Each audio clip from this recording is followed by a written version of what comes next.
Hi friends, welcome to Renu's Kitchen. இன்னைக்கு நான் பார்க்க போகிறது Potato Frankie. குழந்தைங்க உருளைக்கிழங்குனா நல்லா விரும்பி சாப்பிடுவாங்க. அதுவும் இப்படி செஞ்சு கொடுத்தீங்கன்னா மாவு தீர வரைக்கும் திருப்தியாக நல்லா சாப்பிடுவாங்க. வாங்க எப்படி செய்கிறதுன்னு பார்க்கலாம்.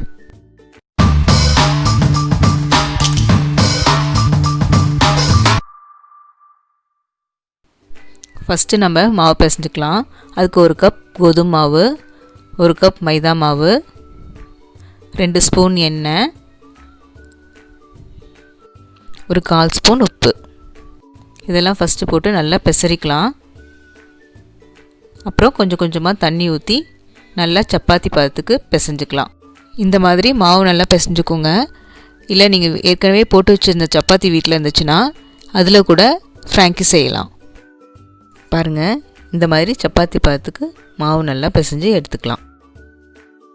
அடுத்தது நம்ம ஃப்ராங்கி மசாலா ரெடி பண்ணிக்கலாம்.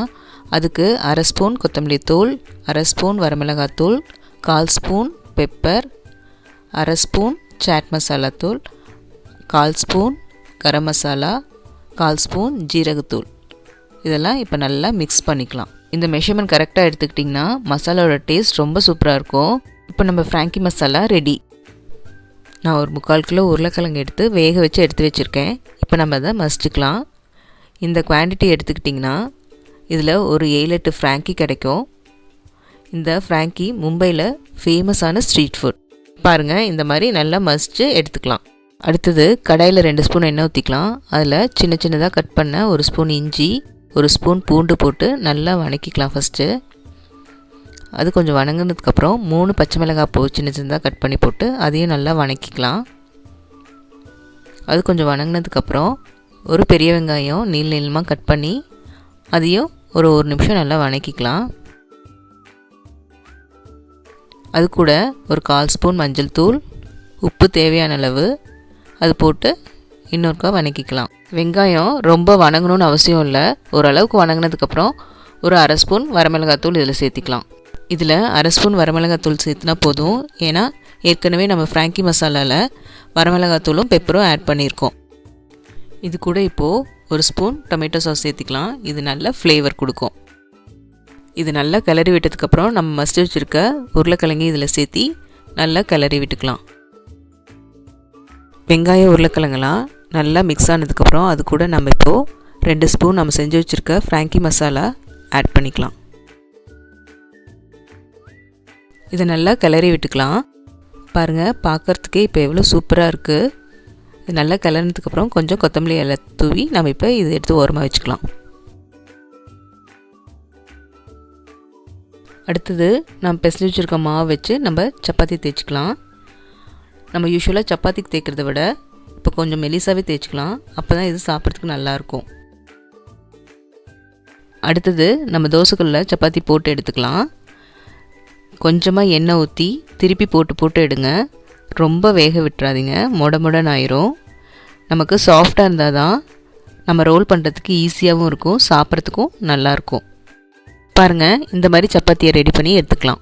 அடுத்தது நம்ம எடுத்து வச்சுருக்க மசாலாவை சப்பாத்திக்குள்ளே வைக்கிற மாதிரி ரோல் பண்ணிவிட்டு அதை நம்ம இப்போ ஷாலோ ஃப்ரை பண்ணிக்கலாம். பாருங்கள், இந்த மாதிரி ரெடி பண்ணி வச்சுக்கலாம். அப்புறம் கொஞ்சமாக எண்ணெய் ஊற்றி இதை அப்படியே ஃப்ரை பண்ணிக்கலாம்.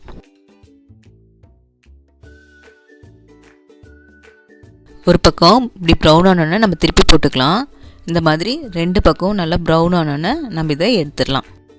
அடுத்து நம்ம போட்டு வச்சுருக்க சப்பாத்தியை திருப்பி தோசைக்கல்லில் போட்டு அது மேலே முட்டையை ஊற்றிக்கலாம். நீங்கள் வெஜிடேரியனாக இருந்தால் இந்த ஸ்டெப்பை ஸ்கிப் பண்ணிக்கோங்க. இப்போ சப்பாத்தியை திருப்பி போட்டு நம்ம எடுத்துக்கலாம். முட்டையிலையும் கொஞ்சம் உப்பு சேர்த்து அடிச்சுக்கோங்க. பாருங்கள், முட்டையை இந்த மாதிரி சப்பாத்திக்கு ஒரு சைடு மட்டும் ஊற்றினா போதும். அவ்வளோதான். இனி நம்ம ரோல் பண்ணுறது எப்படின்னு பார்க்கலாம். ஃபஸ்ட்டு நம்ம க்ரீன் சட்னி ஆட் பண்ணிக்கலாம். க்ரீன் சட்னி ஒருத்தர் ஒரு மாதிரி செய்வாங்க.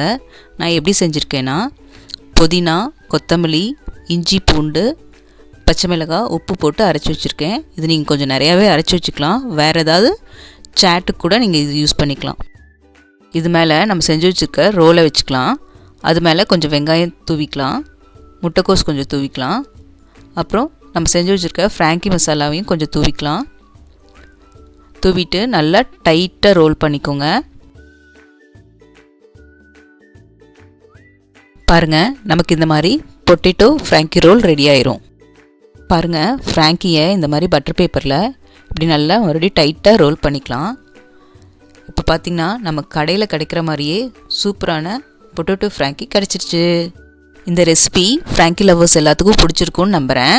இதே மாதிரி பொட்டேட்டோ ஸ்டஃபிங் வச்சு பிரெட் பாலும் நம்ம சேனலில் நான் பண்ணியிருக்கேன். அதோட லிங்க்கை நான் டிஸ்கிரிப்ஷனில் கொடுத்துருக்கேன். கண்டிப்பாக பாருங்கள். இதே மாதிரி வேற ஒரு ரெசிபியோடு பார்க்கலாம். தேங்க்யூ.